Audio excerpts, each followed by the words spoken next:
Hay una gran probabilidad de que las 10 selecciones de Conmebol clasifiquen de manera automática al Mundial del año 2030, por la cantidad de cupos que se está manejando, sabiendo que pueden ser 64 equipos, y por lo que ha dicho el presidente de la Federación Venezolana de Fútbol. Esto es una gran posibilidad que vamos a analizar hoy, como siempre, con un buen café. ¡Vamos!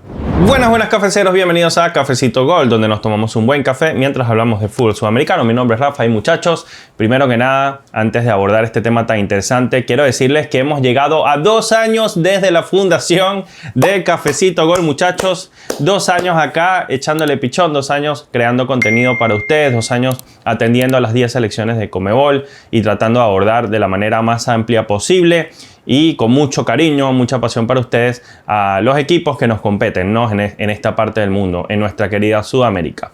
Y teniendo esto en consideración, creo que este tema viene como anillo al dedo. Hay una gran probabilidad de que tengamos una clasificación de todas las selecciones de Conmebol al Mundial del año 2030. Ustedes sabrán que es un mundial con 64 países. Y esto, si bien es una especie de secreto a voces, es una gran oportunidad y es una gran probabilidad. De alguna manera lo ha deslizado también el presidente de la Federación Venezolana de Fútbol, Jorge Jiménez, quien estuvo en un programa de entrevistas con el periodista Manolo Dávila y allí informó que todavía no ha tomado la decisión de un nuevo entrenador venezolano y que además poco a poco empieza a pensar no solamente en la opción de un extranjero, sino en un proyecto a largo plazo con un técnico del patio, porque si Venezuela, en el caso de tener un mundial de 64 países, si Venezuela recibe el cupo de manera directa, realmente no tendría sentido gastar tanto dinero en un nuevo técnico extranjero que cobre mucha plata, como pasó con Pekerman y Batista, y de esta manera la selección Vinotinto y la federación se estarían ahorrando una plata que ya se fugó bastante precisamente por la mala gestión de estos técnicos y los pocos resultados, y al ahorrarse ese dinero puede quizás destinarse para reestructurarse la federación y para de alguna manera meterle más plata al fútbol venezolano, que es un fútbol que nunca ha dado resultados desde el punto de vista de selección y tampoco a nivel de club. Es un fútbol que estructuralmente está maltrecho, una liga poco atractiva, una liga que muy poca gente ve, aunque hemos visto de alguna manera algún crecimiento en algunas hinchadas, como por ejemplo la hinchada de Carabobo, algunos momentos importantes de hinchadas como la del Zamora, etcétera. Hemos visto algunos experimentos interesantes. Hay que decir que la liga sigue siendo poco atractiva. Y para poder construir todo esto hace falta dinero. Entonces, se crea una especie de paradoja, se crea una discusión en torno a este tema que yo la quiero abordar hoy, y les voy a pedir que tengan la mente más abierta posible, porque les voy a dar mi opinión, que sé que no es la opinión más popular, que probablemente tampoco sea la opinión más correcta, que quizás ni siquiera yo tenga la razón. De hecho, hoy yo no busco tener la razón, sino, bueno, serles sinceros, muchachos. Estoy buscando acá un post que yo hice hace algún tiempo y que me gustaría compartir con ustedes porque creo que viene bastante a colación. Y mientras lo busco, les voy comentando por qué tengo esta necesidad de explicarles cuál es mi opinión sobre este tema, ¿no? Estoy viendo ya demasiada gente en redes sociales atacando de forma fuerte y con mucho sentido, y porque es lógico, al comentario del presidente de la Federación, Jorge Jiménez. Porque se puede ver como una declaración mediocre que Venezuela asista a su primer mundial por secretaría y que por esta razón el técnico no busca el directivo no busca el mejor técnico posible para la selección Vinotinto. Y si uno lo ve desde el punto de vista lógico, esta crítica tiene bastante sentido. Pero si uno lo ve desde el punto de vista tipo pensando fuera de la caja, uno podría llegar a pensar que quizás esto resulta hasta estratégico. Aquí tengo la publicación que hice hace un tiempo, decía: opinión impopular, la están viendo acá en pantalla. Opinión impopular: lo mejor que le puede pasar a Venezuela es ir al Mundial 2030 sin eliminatorias de por medio.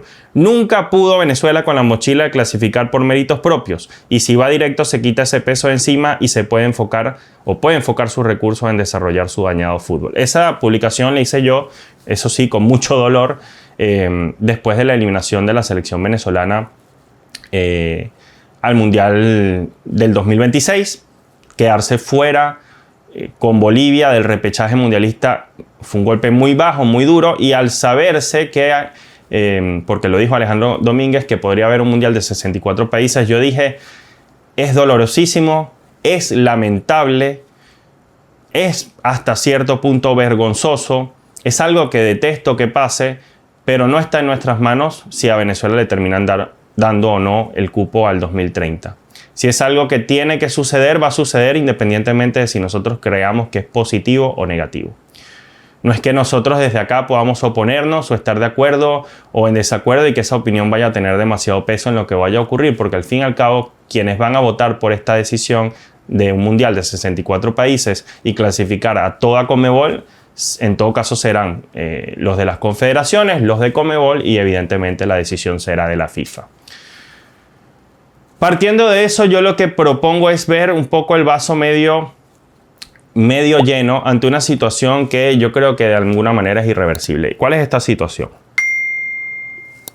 Yo hice un video acá donde hablaba que la Vinotinto nos ha quitado demasiado tiempo de vida a los amantes del fútbol, que sentimos a la selección Vinotinto, que tenemos un amor por nuestra camiseta porque es nuestro país. Bueno, nos ha quitado demasiado tiempo de vida precisamente porque siempre nos hemos enfocado en la selección venezolana como una selección que tiene que ir al mundial, por ser la única de la región que no lo ha logrado y porque en nuestro país, como amantes del fútbol, siempre hemos amado el mundial. Incluso los que no ven fútbol nunca, cuando llega el mundial, ese momento se convierte en una situación estelar en nuestra nación. Yo les puedo asegurar que he estado en varios países donde he podido vivir incluso en países mundialistas, y en la época del mundial puedo equiparar sin ningún lugar a dudas el ambiente que se vive en Venezuela con el que se vive en esos países donde he estado. O sea, se vive con mucho amor el mundial en Venezuela. Yo aprendí a llenar álbumes Panini desde niño y llené un montón, eso me lo enseñó mi papá. O sea, no siempre hemos sido, como creen muchos, nada más un país beisbolero. Y como esa obsesión es tan grande, nunca haber visto a la Vinotinto en un mundial se convirtió en nuestra obsesión personal. Como esa obsesión nos obnubila, nos ciega de una manera tan enorme, no estamos viendo el problema real de nuestro país o lo estamos ignorando a propósito, que es que no basta con ir a un mundial de fútbol para solucionar los problemas deportivos y futbolísticos de nuestra nación. Y no basta, y debo ser honesto con esto, en algún momento pensé que sí, que con un entrenador de jerarquía internacional nos iba a bastar para cambiar eso para siempre. Pero no basta con eso en un país que tiene sus propias particularidades desde el punto de vista social y político sobre todo. No basta. Para muestra un botón, a nuestro país llegó José Pekerman y el cambio que hizo en este país, o en nuestro país, fue nulo. Ni él ni su cuerpo técnico le aportaron nada a nuestro fútbol nacional. Por mil razones, no dirigió la eliminatoria, etcétera. Pasaron muchas cosas. Bueno, eso que pasó con Pekerman, no crean que no pueda volver a pasar con un nuevo técnico. Porque un técnico que venga a Venezuela a dirigir se va a encontrar con unas particularidades que en ninguna otra parte del mundo, o en muy pocas, va a tener que enfrentar un técnico. Entonces, cada vez más empiezo a pensar que centrarnos exclusivamente en ir a un mundial de fútbol de mayores no es la solución para los problemas futbolísticos de nuestro país. Y como yo quiero que el deporte crezca y mejore en mi nación, y no solamente depender de haber ido a un mundial de 7 cupos y ya, que ni siquiera con eso pudimos, yo creo que sí llega el momento en el que empecemos a creer que hay que invertir la plata en otras cosas. De forma estructural, construyendo más canchas para los chamos, apostando al desarrollo del entrenador nacional, haciendo seminarios, foros, enviando a nuestros principales entrenadores jóvenes a que se formen afuera, a que cubran sus licencias de FIFA y poco a poco generar una estructura que ya la estamos viendo como crece en Ecuador, que acá donde yo vivo en Argentina es absurdamente grande. Yo siempre me pregunté por qué Venezuela le costaba tanto ganarle a Argentina, si eran 11 contra 11. Bueno, brother, o sea, aquí desde que tú tienes 2 años, 3 años, tú le quieres ganar a tu compañerito y perder no forma parte del pensamiento de un chamo en este país. Ningún pibito acá crece jugando al fútbol para participar, crecen todos para ganar. Y más bien aquí tienen que trabajar, y lo trabajan en las escuelas de fútbol, en las academias, en las escuelas de barrio, los clubes de barrio, trabajan más bien que el chamo no se frustre y sepa gestionar la derrota y sepa tragar la derrota para, bueno, no perder la cabeza y no ser un chamo frustrado de cara al futuro siendo un deportista. Entonces lo forman es desde la óptica de un muchacho ya formado para ganar, cómo hacer para gestionar de mejor forma la derrota. Bueno, en nuestro país pasa al contrario. ¿Cómo hacer cuando al fin estás ganando para no caer en una sensación de vértigo y saber que todo eso que estás ganando se puede perder de un día para el otro, y un día puedes estar en el cuarto lugar de la tabla y al día siguiente eliminado del mundial, como le pasó a Venezuela? O sea, pasa totalmente al revés. En Venezuela debemos sembrar una cultura similar a la que existe en países donde el deporte es concebido como un ecosistema seguro para crecer y alejarte de los malos hábitos, pero también un lugar donde de alguna manera busca formar al joven para ganar y representar mejor a su país. Y eso no va a suceder porque venga un entrenador de afuera. Tampoco necesariamente va a suceder porque sea un entrenador del patio. Solamente va a suceder si se invierten los recursos necesarios en lo deportivo, no en lo logístico nada más, que es importante, no solamente en el avión, en el eslogan o en las piezas publicitarias, sino en que el entrenador tenga todos los recursos y además tenga un ecosistema allá abajo a su servicio, y que además tenga una relación con el sistema de fútbol nacional y las ligas y la liga, para de alguna manera arropar un fútbol que está bastante dañado. Solo así puede haber un cambio estructural en el tiempo. Entonces sí, yo creo que la oportunidad de ir al mundial por nuestros méritos propios, o sea, que el primer mundial de Venezuela sea por méritos propios, esa oportunidad la perdimos en esta eliminatoria. Por eso lo de Batista fue un fracaso tan grande, por la oportunidad que despilfarró, quedando eliminado contra Bolivia. 8º lugar. Es como si sacaras 2 de 10 en un examen. Y como Venezuela no pudo con esa responsabilidad, como sus jugadores y la federación de manera irresponsable no echó al técnico para, digamos, lograr ese objetivo, ya no es culpa de la opinión pública ni de la prensa que si a Venezuela le dan un cupo al mundial de manera directa. Eso no es nuestra culpa. Todos acá, y me voy a incluir, todos queremos que Venezuela vaya por mérito a su propio mundial. Pero si mañana FIFA decide que todos los de Conmebol van a ir directo, eso no está en nuestras manos decidirlo. No está. Lo que sí está en nuestras manos es aprovechar esa oportunidad para sacar al menos algo positivo. Y ese positivo que al menos yo propongo es, ya que eso es muy probable que ocurra, y de llegar a ocurrir, a mí sí me gustaría que el técnico que llegue a Venezuela llegue para dejar unas bases fuertes y una estructura que definitivamente cambie el fútbol nacional. Y sí, ustedes me van a decir, es que un técnico de selección no tiene que llegar a un país a cambiar la estructura futbolística. Eso le corresponde a la federación y a otros entes. Sí, eso es verdad. Pero en nuestro país, repito, las cosas funcionan de manera distinta y hemos perdido demasiado tiempo, y alguien tiene que liderar ese proyecto. Y alguien tiene que ser, así como lo fueron Richard Paz y César Farías, y en cierta forma Dudamel con las inferiores, tienen que haber una especie de catalizador de cambios que nos permita dar un salto de calidad en la selección, ese último salto de calidad. Y por lo general, en nuestro país, el elemento unificador de los cambios futbolísticos siempre ha sido la selección venezolana. A diferencia de otros países donde los clubes tienen incluso más pesos que la selección, en Venezuela es distinto. En Venezuela la gente, cuando piensa en fútbol nacional, no piensa en ligas, no piensa en el Caracas, no piensa en el Táchira, salvo que seas de la región andina. La gente piensa en la Vinotinto. Y para que haya un cambio sincero, honesto, y que además sea apoyado por las masas en Venezuela y apoyado por la opinión pública, el que tiene que liderar ese cambio no solo es la federación, sino su entrenador. Y nadie va a querer más la Vinotinto, y ahí yo sí tengo que ser bastante honesto. Yo, que pedí un técnico extranjero en su momento de peso, creo que nadie va a ser más responsable con la selección nacional que un técnico del patio en este momento en el que nadie quiere agarrar la Vinotinto. Pasamos de ser una selección atractiva para llevarnos a un mundial duty free con 7 cupos de 10, donde cualquiera quería pasar a la historia con una estatua en Venezuela como héroe, entiéndase Pekerman y Batista, ejemplos de ello. Pasamos de eso a nadie quiere agarrar este barco porque vivimos en un país con conflictos políticos serios, vivimos en un país en donde no hay garantías de nada, vivimos en un país con muchas complicaciones desde lo social, vivimos en un país sin estructuras futbolísticas y sin historia futbolística.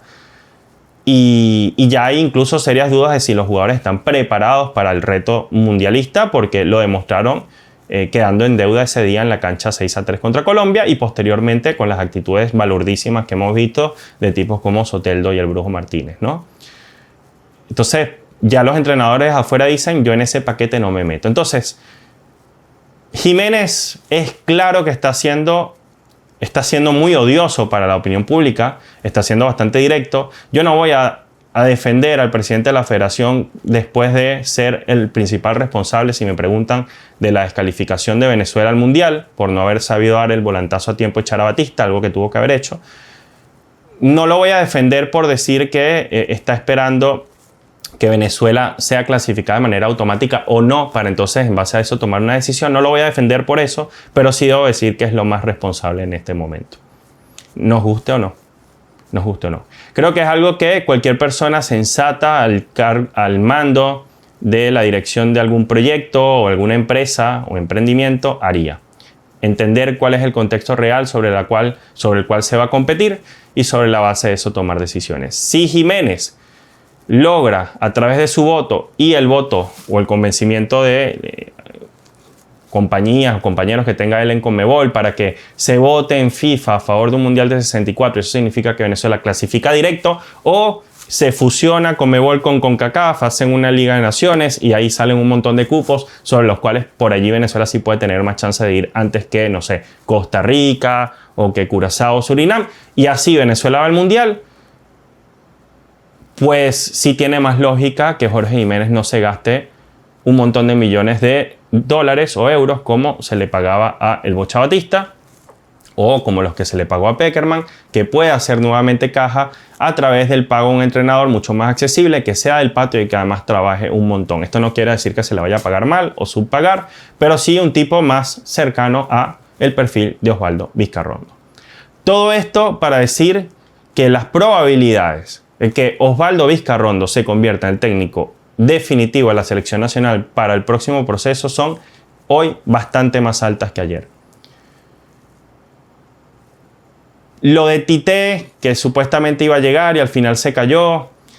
Saber que casi todos los técnicos capacitados para dirigir a la Vinotinto, pero capacitados en serio, de renombre, de peso, primero pueden ser muy caros y segundo, casi todos están tomados. Un perfil como el de Alfaro, está tomado Alfaro. Saber todo esto, saber que viene un mundial, que ahorita nadie va a soltar técnicos, o sea, ya todos se la juegan con los técnicos que están. Todo esto nos deja pensar que Jiménez habrá dicho, mira, a mí me parece que lo más sensato en este caso es irme con Vizcarrondo, que le hizo un partido decente a Argentina, aunque pudo salir goleado, pero bueno, equipo nuevo, joven, no pasó vergüenza desde el resultado y mostró algunas cositas interesantes. Un equipo que si bien no lo comandó Vizcarrondo contra Australia, pero sí es el mismo equipo de trabajo y Venezuela le gana bien a una selección australiana que es mundialista. Con Canadá se vieron muchas falencias, pero igual una Venezuela ya que va adquiriendo poquito a poquito algunos rasgos identitarios, aunque creo que no es suficiente.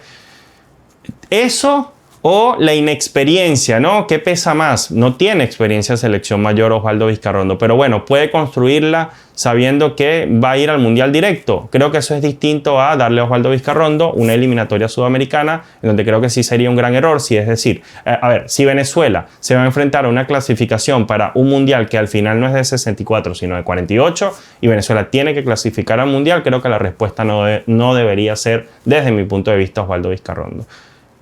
Pero sí podría ser Osvaldo y sí podría ser muy positivo para el fútbol nacional si se termina dando el Mundial de 64, y en ese sentido creo que las palabras de Jiménez no me parecen una locura. A mí no me parecen una locura. En un contexto así, a mí sí me gustaría ver a Osvaldo Vizcarrondo como líder de un proyecto para que crezca él, para que crezca el equipo, para que se cohesione una idea, para que el fútbol nacional empiece a tener nuevamente una identidad fuerte, pero además también que adquiera rasgos, como lo ha dicho Vizcarrondo, camaleónicos, flexibles, porque él ha dicho que es un técnico con esta capacidad de ser camaleónico. Más allá de lo que muchos creamos de que es un técnico dogmático, él poco a poco nos ha venido contando que está dispuesto a lo contrario. Y que también estoy seguro va a estar dispuesto a apoyar a las inferiores, seguir desarrollándolas, seguir alcanzando mundiales sub-17 y sub-20. Creo que este panorama, nos guste o no, no va a ser tan negativo para el fútbol nacional. Y sí, vamos a pasar a la historia como una selección que ha ido a su primer mundial invitados prácticamente. Es probable, pero también quiero que entiendan que a pesar de que sí es bastante mediocre, que a mí no me gusta esto. Yo sueño que Venezuela vaya al mundial por sus propios méritos desde hace demasiados años, de más de 20, que veo eliminatorias. Pero como no está en nuestras manos, creo que me está dejando de importar tanto. Porque hay cosas más importantes que ir a un mundial, y esa cosa tan importante es atender realmente a nuestro fútbol. Y no ir a un mundial hoy y no ir más nunca, y que pasen 30, 40, 50 años, o sí, 20 y tantos, 30 y tantos, como le ha pasado a Bolivia. Y no olvidar que selecciones como Bolivia, como Perú, si no estoy mal, y por ahí un par más, fueron a su primer mundial de fútbol siendo invitadas. Ecuador, la primera vez que fue invitada para ir a un mundial fue por allá en 1930 y algo, 20 y algo. Y por haber dicho que no, la Federación Ecuatoriana, aludiendo problemas económicos y otras cosas logísticas, por haber dicho que no, Ecuador tuvo que esperar 100 años para ir a una Copa del Mundo. 100 años. 100 años. Y cuando logró ir a su primer mundial, por méritos en ese caso, allí ya venía recogiendo los frutos de un trabajo estructural que trajo un técnico montenegrino, Dusan Drašković. A nosotros ese trabajo estructural nos hace falta. Entonces, si no queremos pasar 100 años más sin ir a una Copa del Mundo, quizás lo mejor que nos puede pasar es que, lamentablemente, pero quizás lo mejor que nos pueda pasar es que nos den ese cupo y nos enfoquemos en mejorar nuestro fútbol. Repito, no me gusta, sé que es una opinión popular, tienen todo el derecho a estar en desacuerdo con lo que estoy diciendo, sin duda alguna tienen todo el derecho, más bien quizás tengan más razón ustedes que yo, pero es lo que opino. Y saben que acá trato de ser lo más sincero posible. Gracias muchachos por acompañarme con este cafecito. Los leo en los comentarios. Chao.